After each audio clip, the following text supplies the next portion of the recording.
I know. You're probably wondering what's going on. Well, I'm here to tell you. It's me, Inked, and I need you guys to head on over to ajsrantroom.com and pick up your Trifecta merch. Yes, that's right. Trifecta merch is here. It is here for our Trifecta family to show their love and support and advertise for free. Well, not technically for free. You did pay for it. But anyways, that's neither here nor there. Head on over to ajsrantroom.com and pick up your Trifecta merch. We're all inclusive. It prints. It's always lit over at ajsrantroom.com. We got the best bags and accessories, our beloved Black Series. We got fresh lids for you hat lovers, fire jackets and hoodies, and of course we got you covered on the t-shirts. And introducing our first shoe line, Aloysius Germain. So get on over to ajsrantroom.com today and get to shopping. You won't. All right. Welcome. This is the RANT Experience, and I'm your boy, AJ. We have a great show coming up for you today. We have Joe Byron. What you covering up? You know the people covering up Joe Byron and all his madness. And then in our uncomfortable conversation, we are going to unpack the perils and the stupidity of the DL Whisperer. We have a great 1990s tribute in our Turntable Rewind. We'll be counting down some of your favorite songs from that year and albums and movie. And a couple other little things in there. We got an awesome throwback picture that I'm excited to share. And instead of a Leave Me Alone segment tonight, we're going to have a new segment called Inspiration Point, and the video that actually inspired the Inspiration Point segment, which doesn't have a drop yet, but we're going to do what we do because that's what we do around these parts. And with that said, that and more on the RANT Experience.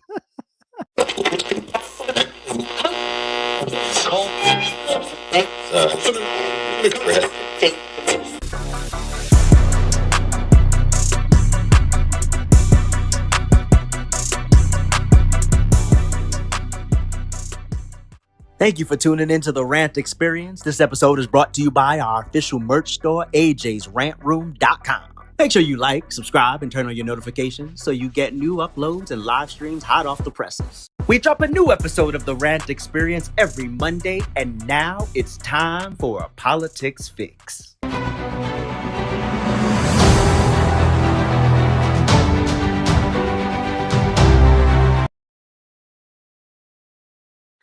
So, as the whole world knows now, former President Joe Biden has an aggressive form of prostate cancer that has metastasized to his bones.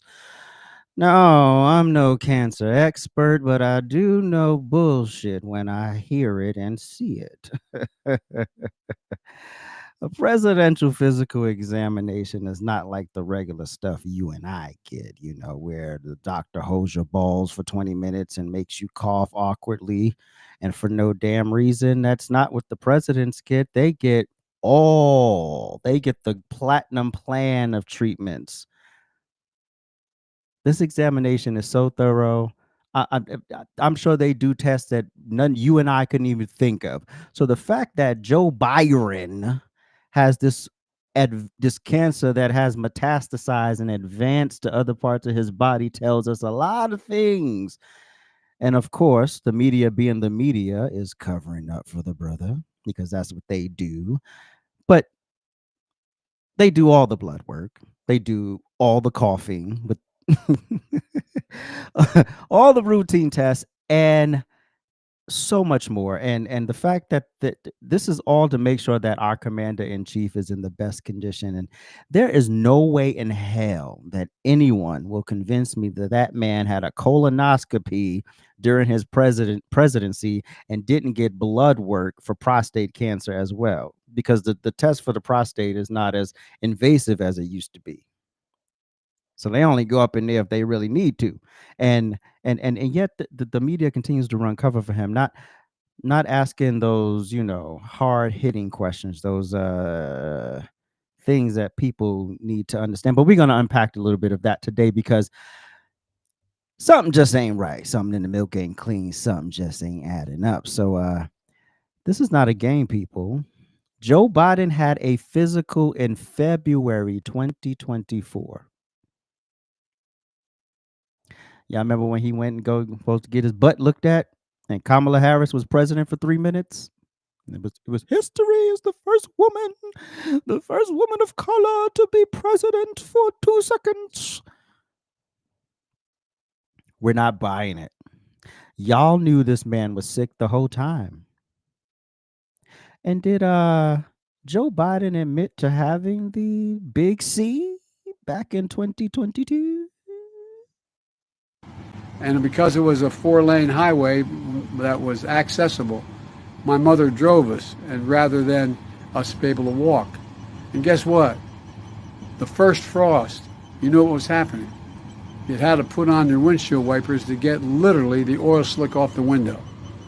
That's why I and so damn many other people I grew up have cancer. And why can't, for the longest time, Delaware had the highest cancer rate in the nation.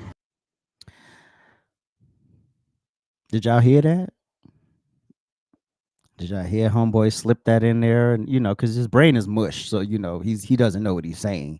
And I guess people figured we just glance right over that. And I'm like, you understand, when you're that famous, when you're in the public eye that intensely, people are holding on to things. This is why no one could ever be right, which is why everyone's always wrong when you don't like them, because you hold on to everything they say. And so when we get this drastic diagnosis, Joe Byron has an aggressive form of cancer that seems to be responding to therapy. Well, if it was an aggressive form of cancer that was why didn't y'all contain it before it got out the prostate? Is it something we missing in these streets? Because I know that once it gets out, that's when you in trouble. Shannon Sharp, he talked about it. He had the prostate cancer. And he's like, oh, they would talk about removing it. He's like, nah, then my junk ain't never going to work for that. Probably his junk not working probably would have worked out for Shannon. But we going to leave that alone. That's another conversation for another day. But it was like, no, we could do such and such treatment, such and such treatment. Now, Shannon Sharp, former NFL player, they got the creme de la creme insurance as well, pensions and all that stuff. So, of course, Shannon Sharp is not getting presidential level, but he's damn near close. So all the tests they run, all the things they do for the president when he's in office and after, but particularly when he's in office. You're lying to us. The media is running cover for this man. And all of a sudden, out of the clear blue sky, as Trump is going through everything and barreling through, about to take all these people down, now Joe Byron has an aggressive form of prostate cancer. Isn't it ironic? Don't you think?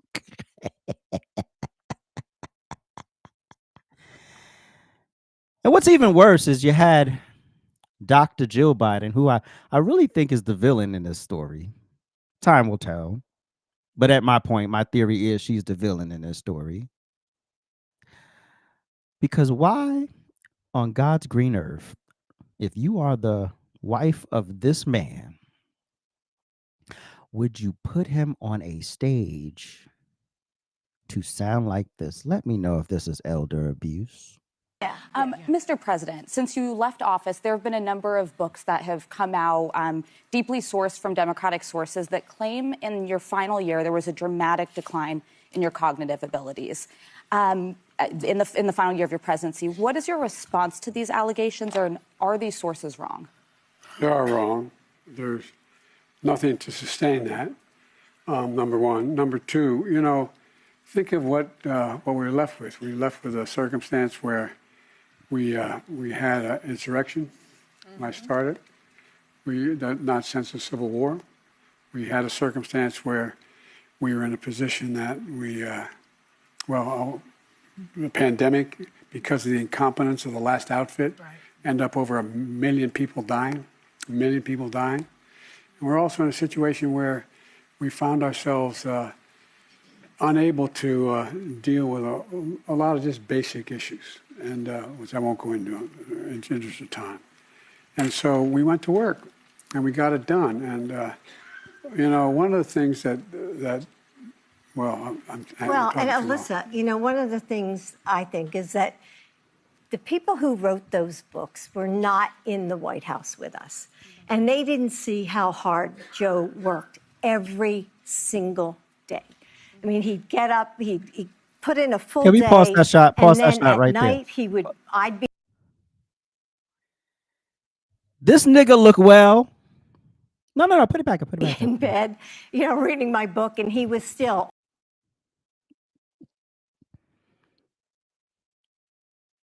Does this nigga look well? This look like somebody who was sharp as a tack. Remember they were saying he was doing cartwheels.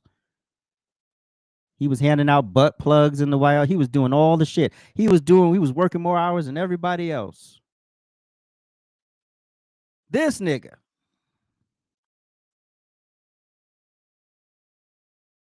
This nigga is all but dead. And they continue to play in our faces and act like this man is well. You hear him answering the question. The support animal had to come in and help him. He worked so hard. He did so. No, he didn't. He was in bed by like 4 o'clock. The man took more days off than any president in history. Stop playing in our face, please. This man wasn't well on the debate stage in, what was it, 2019? We knew then there was a problem. Oh, no, he's fine. He's fine. And so then you stole the election again from Bernie Sanders and propped him up because you thought he could beat Trump. Well, we knew how y'all knew he could beat Trump, but we ain't here for that conversation. 81 million votes, my ass. And now look, the only reason why, and here it is all coming into focus now. The only reason why they pushed that man aside was because they knew that he was sicker than they were telling us, the public. They knew he had cancer by that point. They already knew. They knew it in this appearance. This man isn't well. Now, I would be inclined to feel sorry for him, but I don't.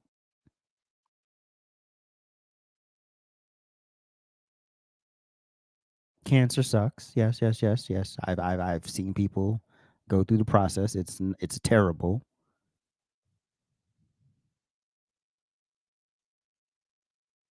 But when you're at this level of evil, there's just, I give you a prayer and then I gotta call the bullshit.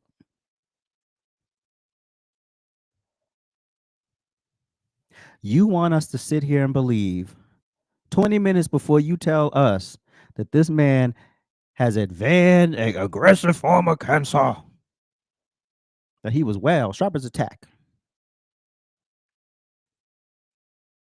Talking about the incompetent. It was a pandemic. The shit was going to happen whether or not you liked it. It's a virus. You can't see it, smell it, taste it, nothing. The shit was going to wipe through the United States anyway.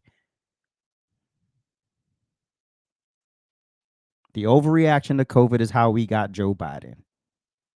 You overreact. Blue states close shit down. All of a sudden, everybody got to mail in a ballot. And 81 million votes later, we got this drooling, diaper-wearing piece of shit.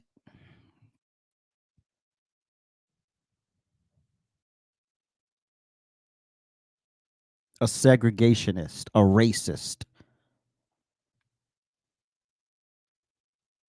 That y'all dumb black asses backed up like he was the best shit since Kool-Aid. Now, fuck that orange soda. So now, after the horrible debate, after he got pushed aside, after you tried to prop up the Curry Queen, who you knew couldn't take it to the finish line but Joe undermined y'all asses. He said, well, if y'all gonna push me aside, motherfuckers, I'm gonna endorse her before y'all could pick somebody else. So I don't feel sorry. The Democrat Party is in shambles right now, has no message, no through line. And it's because you cheated. What did Nene Leakes say? You can't win when you play dirty. Y'all out here playing dirty. And look what playing dirty got you.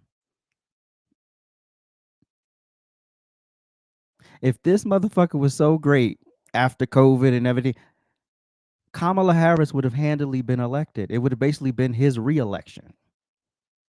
If they saw a path to victory for him, he would have never been pushed aside. Sick or not, they would have held your secret. They would have held on to you till you dropped dead like Ruth Bader Ginsburg did on the Supreme Court. Like Dianne Feinstein did in the Senate. They would have held on to you till your last breath and then propped Kamala up as the first woman president and the first one with some brown skin. But it didn't work out that way. Sorry, Gerald Ford's dream did not come true here. By the way, in my research of Gerald Ford, I didn't know he was the first president who was never elected, and he wasn't even elected vice president. I didn't know that until I looked up Gerald Ford the other day when I did research for my video. That was interesting. It was an interesting fact. He's the only president that's never been a vice president. He wasn't elected vice president, and he wasn't elected president. That's very weird, but I know I digress. Back to this thing. This looks well. This is your idea of looks well.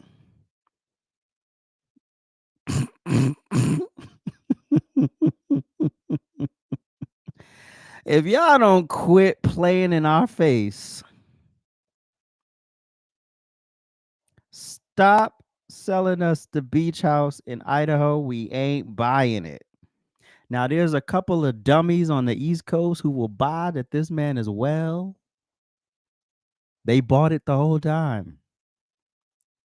When you need a teleprompter for a basic interview, good morning, Mr. President.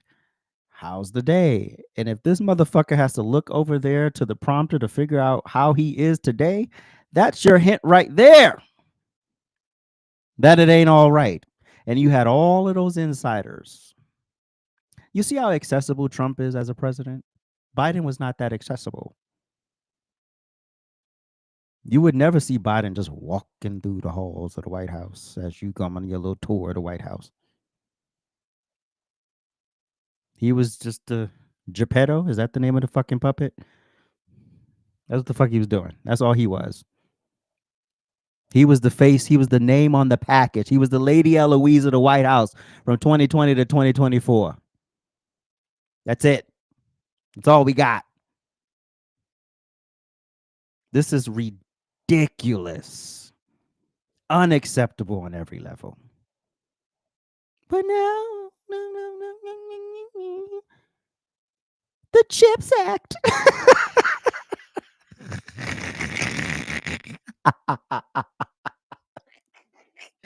Y'all love the CHIPS Act, don't y'all? Get the fuck out of here. All right, we could play. If there's more, we could play. I'd be in bed, reading my book, and he was still on the phone reading his briefings, working with staff. I mean, it was nonstop. It's the White House. Being president is not. Oh! She don't believe him. Can we go back to the whatever her name is with the pink? She don't believe that shit. She like corporate media. I mean, it was nonstop. Can't challenge. It's the White House. Being president can't push back. Is not can't like say, a hey. job. It's a lifestyle. It's a life that you live. You live it 24 hours a day. That phone can ring at 11 o'clock at night or 2 in the morning. It's constant. You never leave it. And Joe worked really hard. I think he was a great president. And if you look at things today... If you look at things today, give me Joe Biden anytime.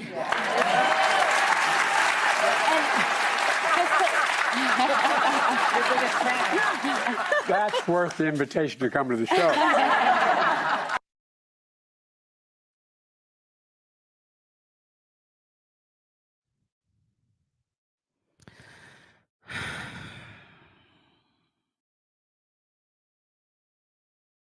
Rest in peace, nigga. I don't even care anymore. And for those,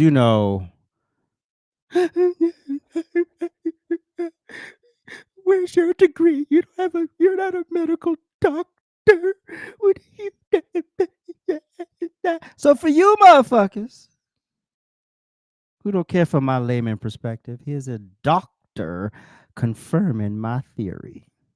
His prostate cancer has spread to the bone that he could have had it for up to a decade, but certainly it's likely, would it be fair to say, it's likely to have had this for at least several years?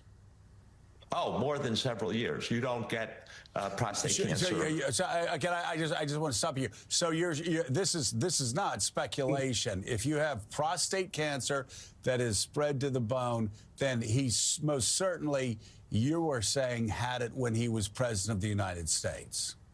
Oh yeah. Pause. Oh yeah. Oh yeah. Oh yeah. Did you hear him? Oh yeah. Not it could be kind of sorta. They probably knew in 2019. Quiet as it's kept. But because it's Joe Biden, because he's a Democrat, because he has the ladies on The View doing a 5-way with him, every part of his body is titillated. Ooh, you get this, you get that, you get this, you get that. Everything. He ain't got one part that ain't stimulated. Both nipples, everything is stimulated.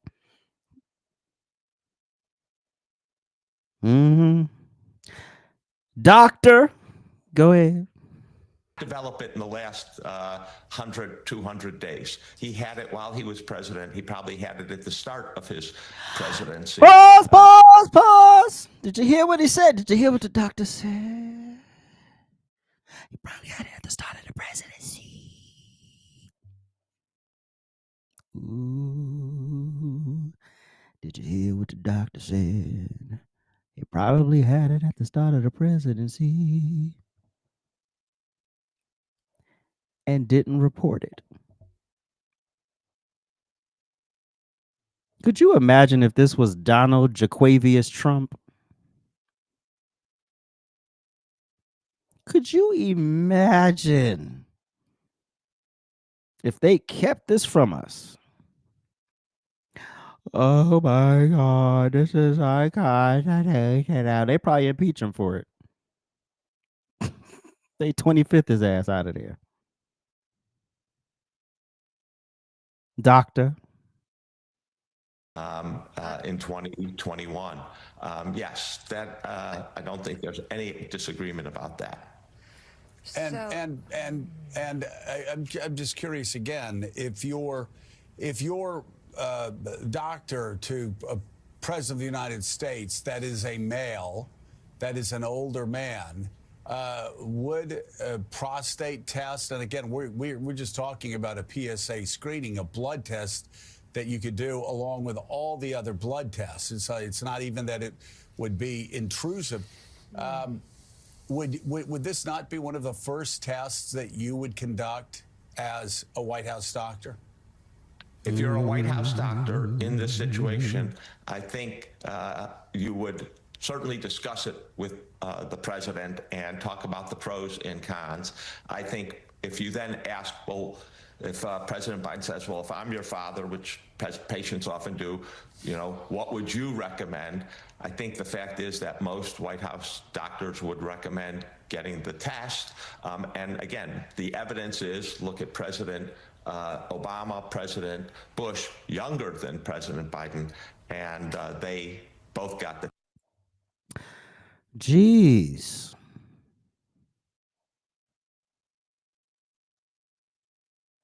Biden No. Obama, Bush, they got the booty work. So how come they got the booty work? But they just conveniently forgot to give Biden the booty work?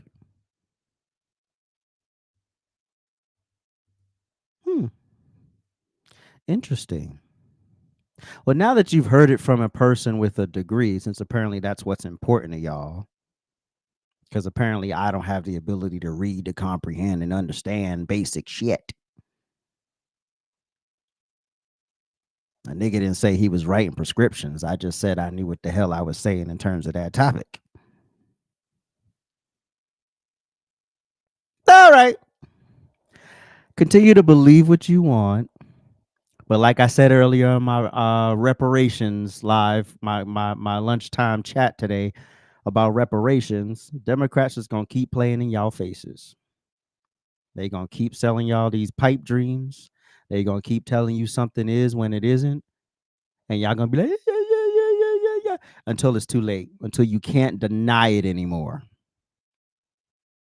You think for one moment if Donald Trump was up there dribbling over himself, then I'm gonna be like, yeah, he looks strong. That nigga look crazy. It's about time we hang it up, Trump. JD Vance is young, wild, and free. Let him step up. You done laid out the plan. There's a whole plan laid out in case something happens to Trump. There's a whole plan. Because I'm not tribal like y'all. I'm not gonna be like, yeah, keep him up there, keep him up there. Even though I know this man is both feet in the damn grave. The only thing that hasn't stopped is his heart. That's the only reason why we can't push his ass down there and bury him. That's the only thing still working on that man. And that's probably got some fucking batteries in it. Joe Byron, get well. I hope the treatment works. And I hope y'all finally tell us the truth and stop lying about those people that wrote that book, because all of them books that were written about Donald Trump, everybody, oh, he's terrible. Oh, he's stupid. Oh, he doesn't know what he's doing. Oh, he was just terrible. You're mad because you got fired. Because generally, people don't get fired in the government. Everybody gets to hang on, even if they fuck up. Look at Hillary Clinton. You tell me how Benghazi happened and that hoe still had security clearances. How? How the fuck did that happen? All right, maybe it's just me. Maybe it's just me. You know, I am. You know, I could do a lot sometimes. But so this is a redundancy, so I'll just play it inked.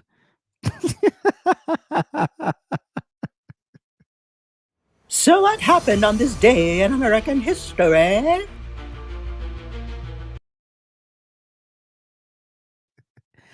All right, ladies and gentlemen, brothers and sisters, today we gather to honor the life and legacy. Oh, you're not going to play the video? The life and legacy of a true visionary, revolutionary leader whose voice continues to echo through the corridors of history, Brother Malcolm X. As we celebrate his 100th birthday, we reflect on the profound impact he had on the struggle for justice, equality, and human. Malcolm was more than a man, he was a movement. He stood tall in the face of oppression, unyielding in his pursuit of truth and justice. His words were not just speeches, they were a call to action, a rallying cry for those who felt voiceless in a society that often turned a blind eye to their struggles. He taught us that it is our right to demand respect, to claim our identity, and to fight for our place in this world. Yet, somewhere along the way, many Black Americans lost sight of that fight and caved to handouts and allegiances to the Democrat Party. In his short life, Malcolm X embodied the spirit of resilience, He rose from adversity, transforming pain into purpose. He faced countless challenges, yet he remained steadfast in his commitment to uplift Black Americans. His journey from little Malcolm to the fierce advocate for Black empowerment is a testament to the power of self-discovery and determination. What a wonderful legacy this would have been if more actually applied what he imparted before he left. But today is not just a day for reflection, it's a day for celebration. Let's celebrate the man who dared to dream for a better world, but he did more than dream. He gave us the blueprint, and many of us ignored it.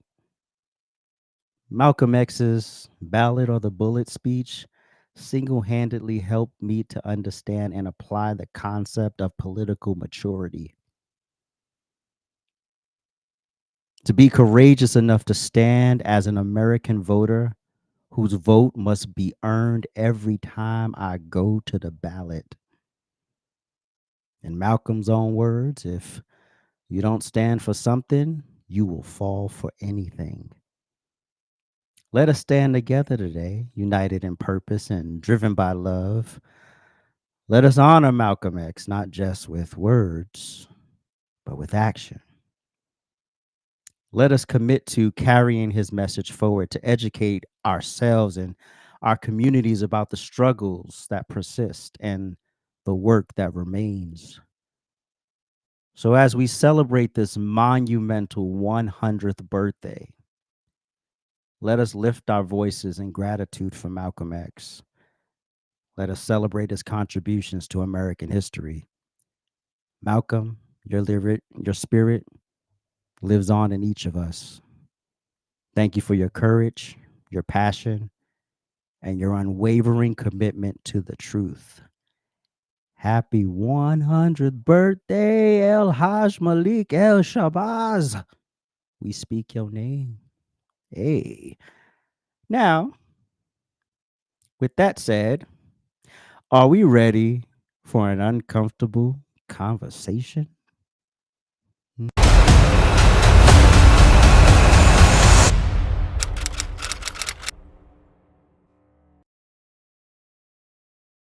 Ooh, yeah. This is going to be a very interesting, uncomfortable conversation because it revolves around a man who calls himself the DL Whisperer. So, who is the DL Whisperer?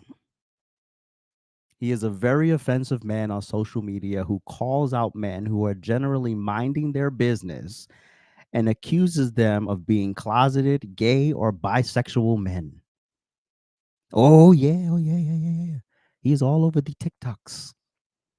That's how I found him. It, like randomly, people's videos responding to his stuff started just popping up, and I was like, "Who is this guy?" So I went to, I followed the tags, and I found his page. A lot of stuff going on that page that's just irresponsible as hell. He's gone after several men on social media, proclaimed them, and he proclaims to be this guru on guru. Did I say that right? Guru on all things down low men.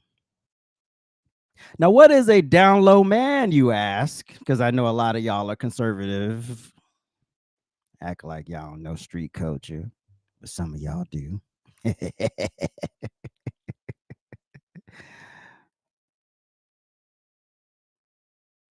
Oh, wait. I messed up my script here. Wait a minute.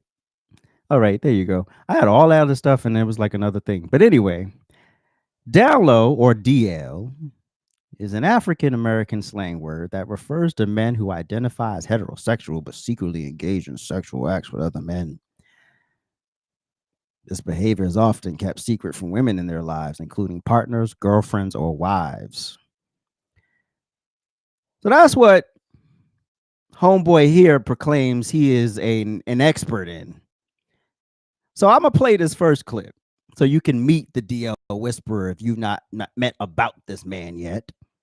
And we'll see what's going on. Whisper away. How to tell if your man is DL. You know that princess treatment that you probably want as the woman, where the man is opening the door as he's putting his coat on the ground so you don't have to walk on a puddle, or just being so sweet and doing thoughtful things like flowers, or just whatever. You're gonna be doing that for him. The princess treatment is gonna be towards the man. DL man love dominant women. They love women that are gonna essentially take the lead. You as the woman, unless you're just into taking the lead, if a man is trying to push you to take the lead, he's probably DL. Because where would he get that easier with other men? Like the dominance that a woman can give them, it'll do for a little bit, but it's not gonna do for long, because the true dominance is what they give you. And what they give you comes from a man. So the true dominance that they're seeking is going to come from a man. It's not going to come from a woman, which is why they're going to be more likely to be DL if they push you to be dominant.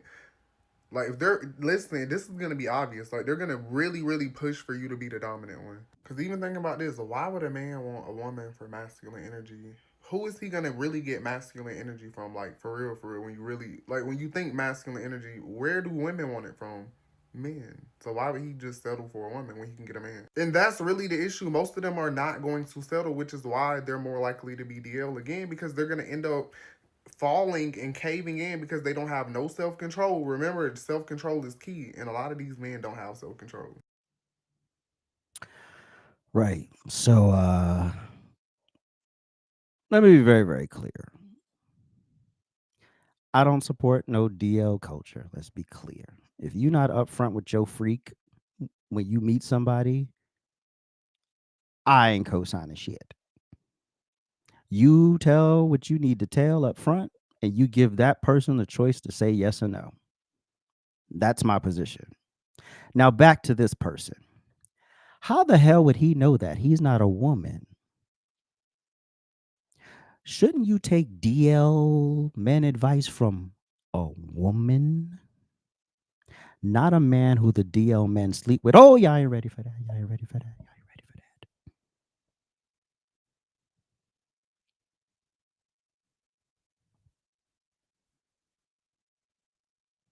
that. This is brokenness masked as advice.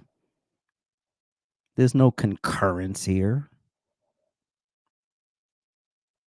This man has literally raided TikTok, going after people and exposing them when there's nothing to expose. And furthermore, you insult your own community when you make them a monolith. When you say that being gay is one size fit all, like being straight is one size, it's not a one size fit all. Not every straight man is Captain America, and not every gay man is prancing around voguing. There's levels to this shit. And to quote India Ari, the truth, it needs no proof. Either it is or it isn't. So your interests don't determine your sexuality. How you dress don't determine your sexuality. What your profession is doesn't determine your sexuality. Are you tracking? So this whole thing that he can just look at somebody and, oh, because you went on a trip with your friends, that y'all was in the room getting musty. Really? There was some dudes on the ski, whatever. And I was like, who cares? They're on vacation. Who cares? And why does it matter to you? If it's not affecting you, why does it matter? You want them? Is that the problem? I mean, what's going on here? Did they reject you? Did something happen? Because this is clearly not somebody who should be giving out advice.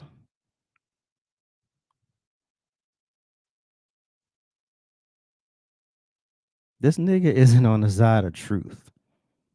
He's on the side of attention. He's on the side of profit. And we're bored. I want to show y'all a video of Inked. I know you're gonna yell at me. Can we skip to the next video? Not this one. The next one. We can skip her. No, the next one. My bad.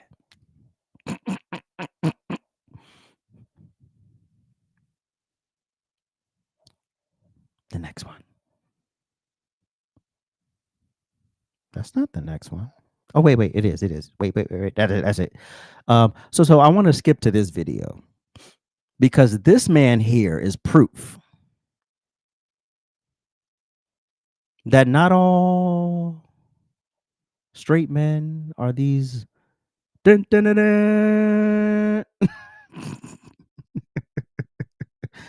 Not every straight man is Clark Kent.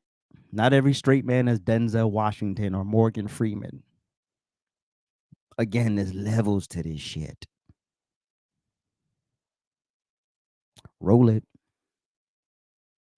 So I'm about to get off TikTok because you mean to tell me this guy is straight? Gotta go. Oh my gosh, guys, the DL Whisperer just exposed me for being DL. I don't know how this happened. I haven't been expressing myself at all. I'm the least flamboyant man on this app. Yeah, you like this one, don't you? I just don't know how anybody could think that I'm anything other than the straightest man alive. I had evil plans for this top, but they were hetero plans. I promise you, don't get it twisted. So anyways, this is such an interesting guy. He's the DL Whisperer. He basically weaponized women's homophobia for content by telling them that essentially everything a man does that they don't like is DL. This video about me saying the DL men are working with the LGBT openly to distract others from the facts, because in this video, I was basically saying that not every man who puts his hands on women is DL.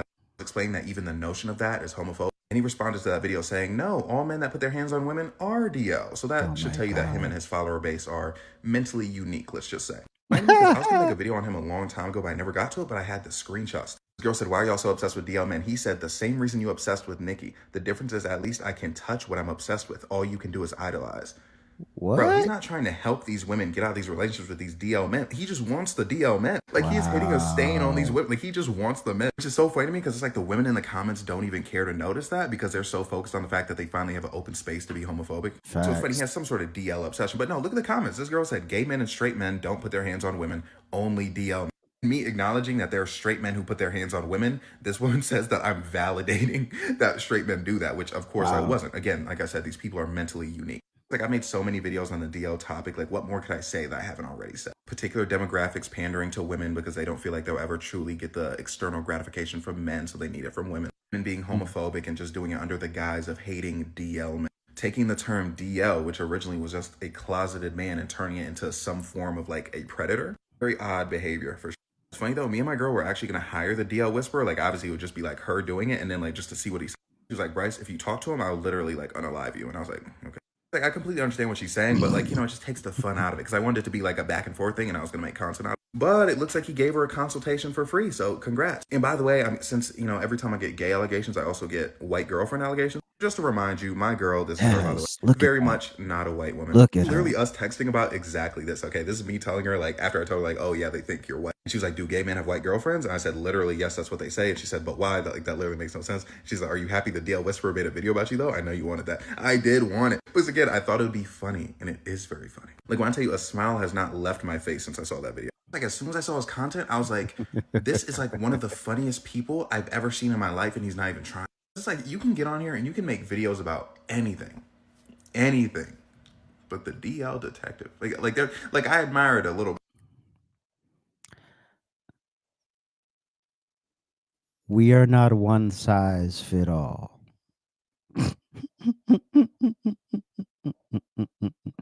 And if I didn't grow up around a bunch of ignorant ass niggas, I would have understood that sooner.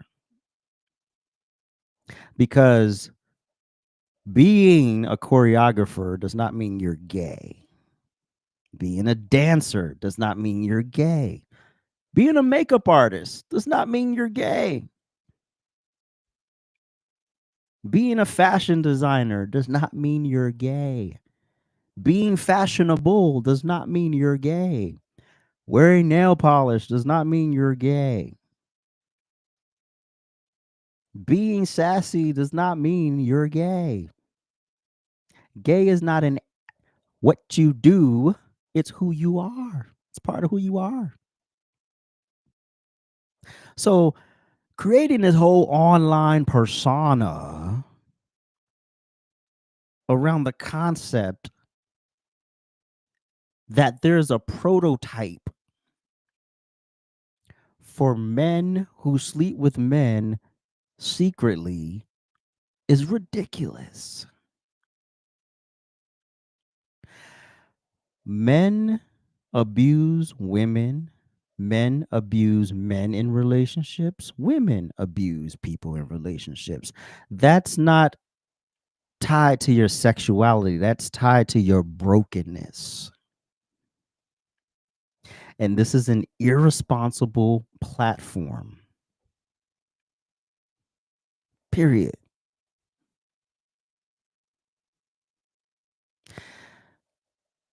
Making a mockery of people who you don't know. You have no idea. Aren't you on the side of mental health? You had another dude, Inked. Actually, can we go to hold on. I actually do want to play his video. Can we go to the video of the last dude? He literally went to court to file a restraining order. No, not her, the next one. Went to court to file a restraining order against this dude. And then people were in his comments saying, "Oh, well, you seem obsessed." He's like, "No, this is for his safety. I know I'm filing the restraining order, but this is for his safety." He was saying that in the comments, and we all understood what he meant. Is it really worth it if you do get one of these people who is not as responsible as this man that I'm about to play? Will it be worth it to get your ass tripped up and knocked off the earth because you messing with people you don't know? You don't know what their mentals are doing. Roll a clip. Top of the morning, folks. So y'all know people that lie and get caught, they still keep the lie going because they can't believe they got caught. You know what I'm saying? But anyways, I just filed my police report for stalking and harassment online. I'm currently at the courthouse. I just left out of there because they said, I tried to put a restraining order on myself, but they said it'd be best to hire an attorney because if I never dated the person or if they're not my blood, it's going to be a lot harder to put the restraining order by myself. So I have to talk to my attorney about that. Cool. So I talked to my attorney about it. He said it's going to be a little work, but we can get it done. So then I asked him about the cease and desist letter. So we're going to get that typed up and send that out. We're going to try to give him 3 days to go ahead and get this shit right. And then if the shit keep going, we're going to go for defamation. You know what I'm saying? But I thought the nigga even got nothing to take. So that'll be a waste of my money at this point. But at the same time, I tried to be mature about the situation and let the shit die out. You know what I'm saying? I let one video out. I showed the proof and I was done with it. But people don't know when to stop. So sometimes you got to put the system on their ass so they can stop. And they know this shit ain't a game because this shit not funny no more. You know what I'm saying? Facts. All facts. You messing with people in this age where they could find any of our information with barely any effort. Is it worth your safety, bro? Is it worth your safety? Is it worth your family's bereavement?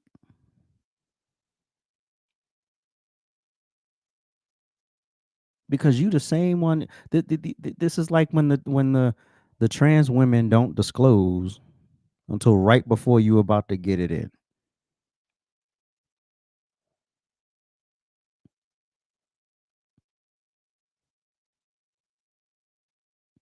Bam, you're gone.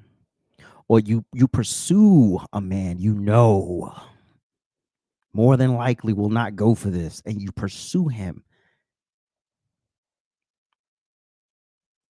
And then what? Y'all remember the Biggie Smalls video, One More Chance, and the lead in that video, I did not know until this year, was a trans woman.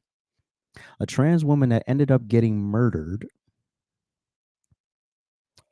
Do we say that word on here? Anyway, unalived because she didn't disclose. You ain't everyone's cup of tea. And now you dead and this person's in prison for life or 25 years to life. And probably the rest of their life parole.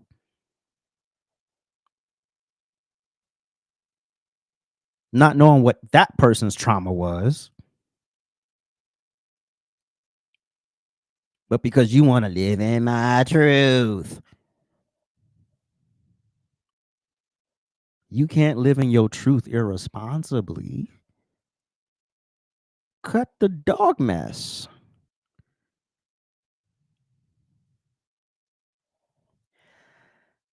That's my advice, is that you find a new shtick, find a new gig. This is like listening to a personal trainer that hadn't worked out in 15 years.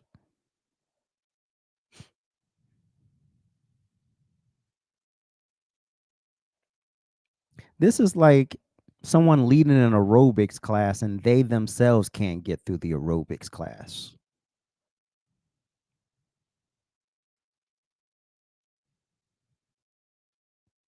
It's deceitful. And these broken women who are believing this shit. Oh, if he likes a certain drink, or oh, if he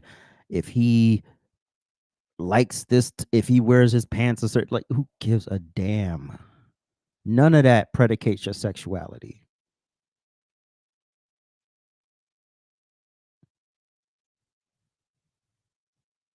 And here's the accountability piece, everybody, because he also talks about HIV being spread amongst straight women because of down low men.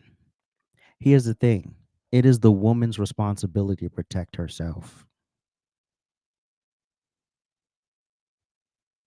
It is your responsibility.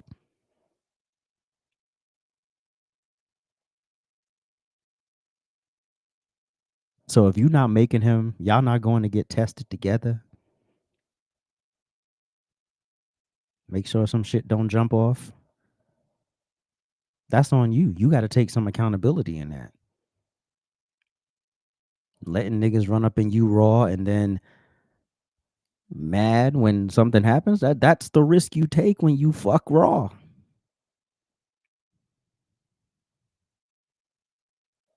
That's the risk you take. You let them hit it raw. So that's your responsibility in the bedroom. Thanks, Steph. I see your answer. I appreciate it. So no. This is irresponsible as hell. Being DL has its own level of irresponsibility and stuff to unpack. But going about it like this is beyond irresponsible. And I just hope, whenever you decide to stop doing it, I hope you get out of this safely and no craziness jumps off. But it's not a good look, bro. It's not a good look at all. And now let's segue into this is our Turntable Rewind.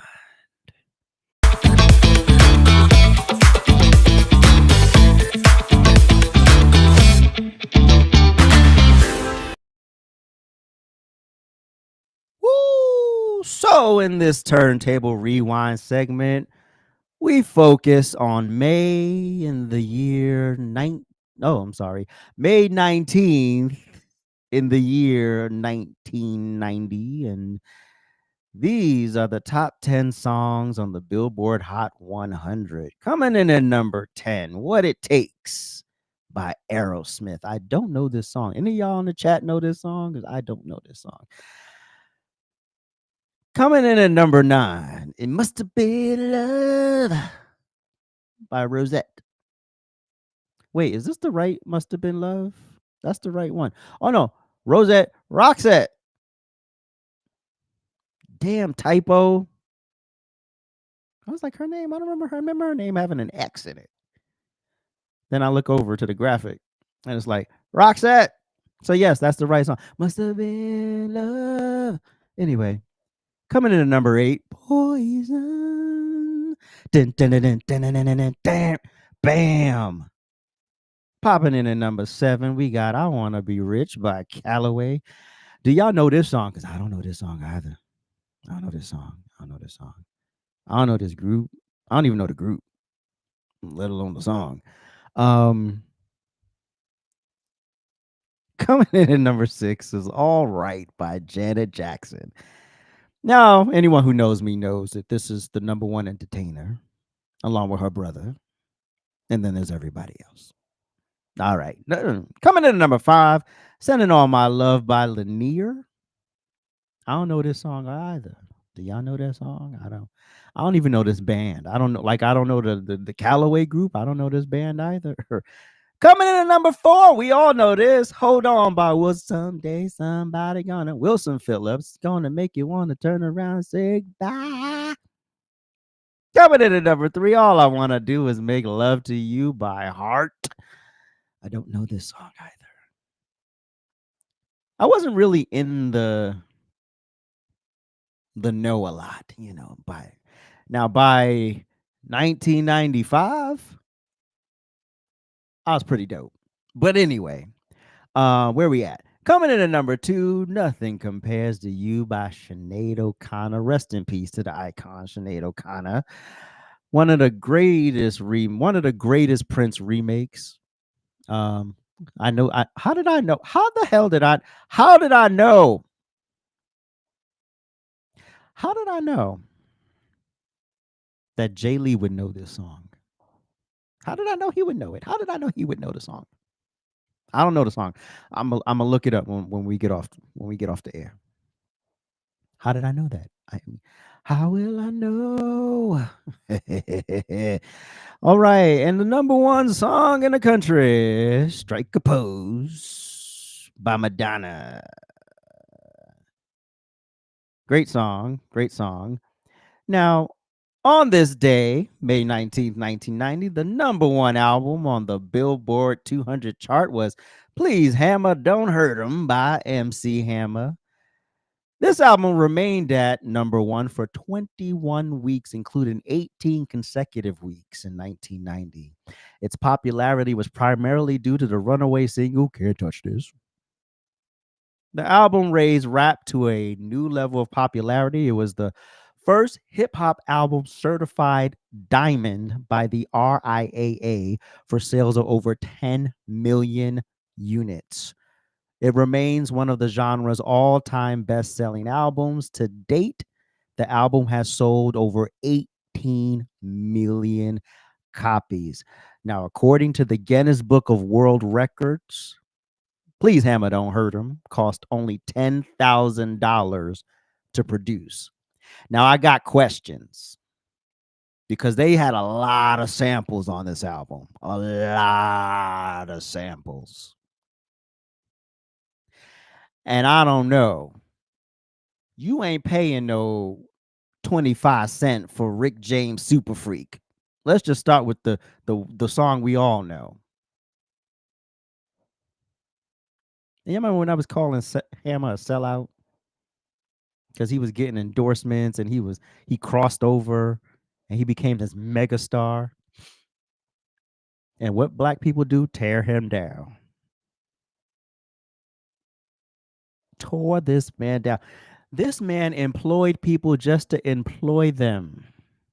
I mean, it's irresponsible as hell. I don't recommend it. But he employed people just to give them money, just to give them a job title and a check. That's how generous MC Hammer was. It was stupid, but the man was generous and ended up actually doing very well when he invested in technology. So Hammer didn't come out of this crying or broke. Oh, I wasn't done. Janet Jackson's Rhythm Nation 14 was actually the best performing and best selling album of 1990, despite not reaching number one at any point during that year. The album achieved 4 weeks atop the charts in 1989. Another fun fact about the Rhythm Nation album, it's the first album, and I'm probably the only, I gotta check on my facts, where there was a number one single in 3 different calendar years. So 1989, 1990, 1991. So when y'all sit up here and lick Taylor Swift, know why I don't. On this day in 1990, the number one movie in America was Pretty Woman Walking Down. All right. It was released on March 23rd, 1990. It was in over 1,800 theaters. And Inked and Prince, wherever you are, you know what I'm about to say. No, I've never seen this movie.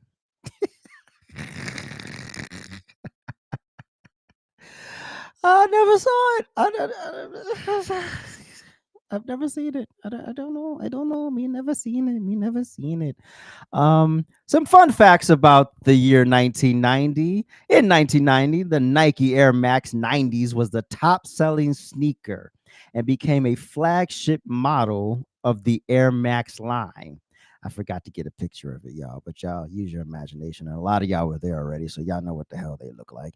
The Air Jordan 5 was also released in early 1990 and gained popularity. And here's a fun fact. 1990 was the peak of the cassette sale in the United States, with sales declining year on year since then. And now it's time for an AJ throwback.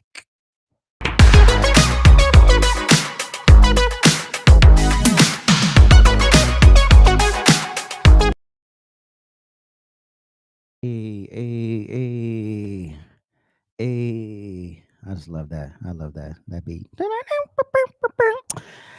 All right, look at little AJ. So this was my track and field windbreaker. I love those hats.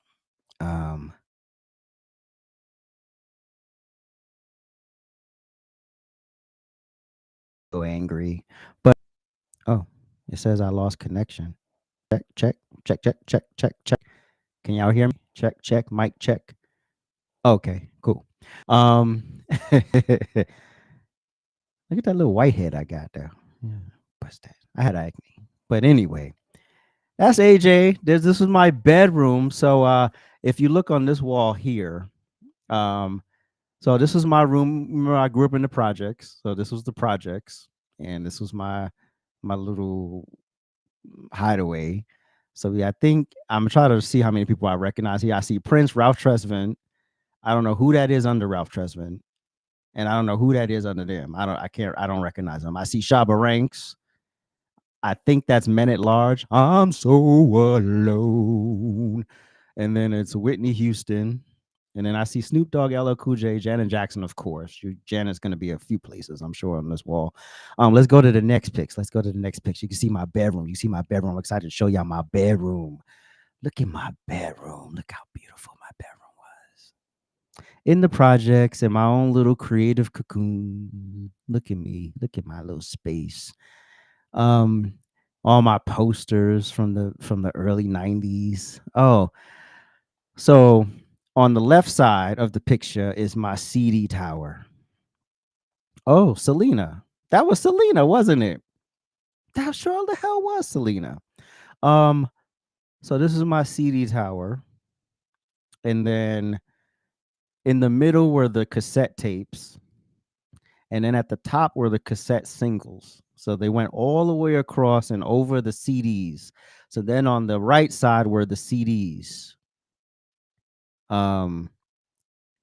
And so I loved my music collection. And if you look under, and then my stereo player, that was my little 5 CD carousel joint. You put your 5 CDs on there and you could rock out for hours. Yep, that was that joint right there. And then under that what you could see a couple of vinyls. Those were my mother's old vinyls. I couldn't tell you what they were. I know one was probably like Freddie Jackson, Melissa Morgan, Prince. It was probably like 3 Michael Jacksons because that was her ultimate all-time favorite artist was Michael Jackson. You couldn't tell nothing about Mike. I remember when he died, she bought all this stupid stuff. Anyway, so let me tell you a little bit about the wall. So we see Janet showing her boobs right there, right over my bed. And then we got Tony Braxton right there. I could recognize Tony Braxton. And then I recognize Brandy up there right above the cassettes. I don't know if y'all see her. She's that way. And then right next to them is Jade. Jade was my favorite girl group, and my crush was Reed. She's on the left in this picture. And y'all don't even know what picture I'm pointing to. Then if you go on the left side, so I kind of thinking my theme was men, women. I'm thinking that was the theme. I don't remember. And so I recognize Snoop and Naughty by Nature. And is that D Nice? I don't know. That's the Whoop. There it is, guys. Damn. H-Town. I recognize H-Town. And Janet's at the top here, and the Cast of Living Single is right next to Jade. I don't know if y'all noticed that. Let's go to the next picture, Ink. Let's go to the next picture. So this was the other wall in the room. So now it's a lot of flash. Listen, it's the 90s. We have all types of fancy cameras and stuff. So, just work with the flash. Now you see Mariah Carey right over my bed. Booty, booty, booty right there. Anyway, Janet, of course. Jade. I told you about Jade. Jade is on the left here, in the black outfits, the girl group. Aaliyah, Adina Howard, the Brat, a group named Black Girl. That's Patra. I recognize her. I don't know who that girl group is at the top there. I have to see it closer. The other girl group is not Black Girl. What were they called? Sister. Missy Elliott was in that group. She's the one on the right, Missy Elliott. Then there's another picture of Mariah Carey. And then there's another picture of Jade. There's another picture of Brandy. And then there was a whole bunch of other stuff on the other wall, but I don't have a picture of that wall. And I wish I had a picture of my aquarium. Oh, TLC is on the wall. TLC is right there in the middle. That was the Crazy Sexy Cool album. So that's TLC right there in them streets. Anyway, thank y'all for going on a tour of my old school bedroom. I hope you liked it and appreciate it. Now, this week, we will not have an inspiration point. I mean, what the hell? Hold on, let's do that again. Now, this week, we will not have a Leave Me Alone segment because I didn't have time to finish it. I'm going to just keep it real. I'm going to keep it a thou. I'm a one-man band, y'all. I didn't have time to finish editing the video. So there won't be a Leave Me Alone, but we'll have one next week because it already started. It just wasn't finished. So we'll just have one for you next week. But while I was watching videos early this morning, looking for stuff for the show, this video popped up and inspired a whole new segment. I was like, bing, bing, bing, bing, bing. That's the one thing missing from your show. An inspirational segment. I was like, all other segments, I love all the segments. I built them. But this was the only one. So this one I'm calling. I don't have a drop for it yet. So we're just going to announce it and play the video. But the segment is called Inspiration Point because that was the first thing that popped in my head when I was listening to this man. And I'm going to let him talk, and then we'll talk about the inspiration point and all that other stuff later. Go. What's one thing that you wish you would have learned when you were 14, 15 years old to help you avoid this sentence that you're living under? I wish I could have asked for help. I wish I could have asked for help when I was 14 or 15 years old. I wish I had the ability to ask for help. Ask somebody, can you please help me? That I'm going through this. You know what I'm saying? That I needed some guidance. I never played organized sports in a day in my life. I never had. My father was a drug head. My mother was a drug head. My father was abusive to women. My grandmother was an alcoholic. You know what I'm saying? So I never had a stable home. I never had a stable home. I'm sitting there about to have my meatless sausages and avocado toast. Y'all can judge me if y'all want. Yep, my meatless sausage and my avocado toast. And I'm like, oh, damn. Because that's a lot of times, that's why a lot of these men are in prison. That's why a lot of these men are doing lifetime parole. That's why. I don't think Ink caught that. That's why.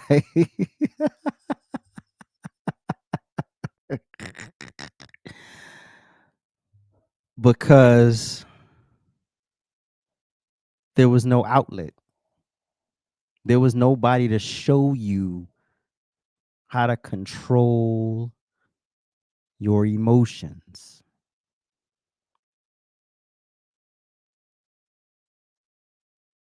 Now I never committed crimes, but my brokenness manifested in other ways. I was just angry as hell, first of all.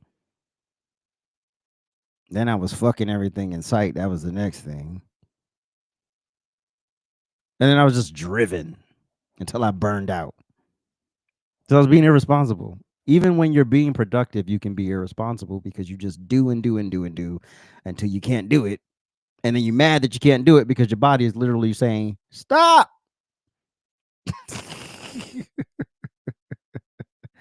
So I didn't go the crimes route. Wasn't like snatching purses and mugging people and killing people and dealing drugs and all that stupid stuff. I did that was never an option for me. But I understood his point. You can make one drastic decision that can ruin everything. 131 years. Why not just say life? Who gives a damn? 131. Who the fuck is living that long? And if you do live that long, who the hell wants to be alive? Is 131 years old living?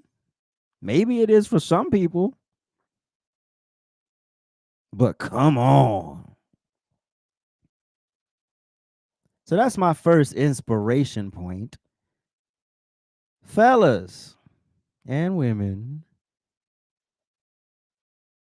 especially young people, go talk to people. Go talk to someone. That's why you think, oh, I'm going to just push through. Yeah, you push through for a little bit. And then you're going to explode like a reactor.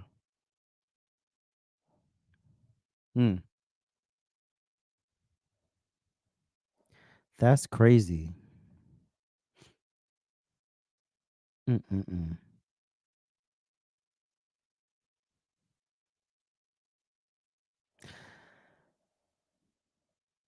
It's okay to have a moment. I understand it is hard to trust. I am one of those people. I am not easy to crack.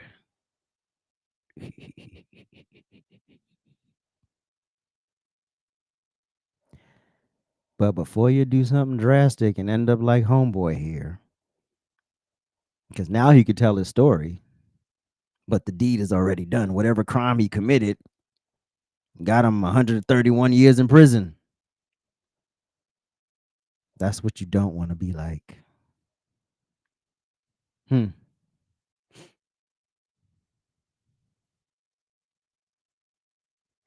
Appreciate y'all. Now we're going to roll into some shout out. Shout out always to my Lord and Savior, Jesus Christ, who holds me down. Shout out to my rant fam, all of y'all who are supporting the live streams, viewing the content, sharing the content. Please make sure you like this live stream, comment, share, and most importantly, if you have not done so, subscribe.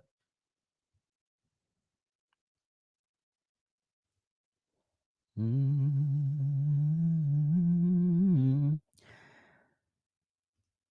was like, I want to put up my overlay at the end of the show.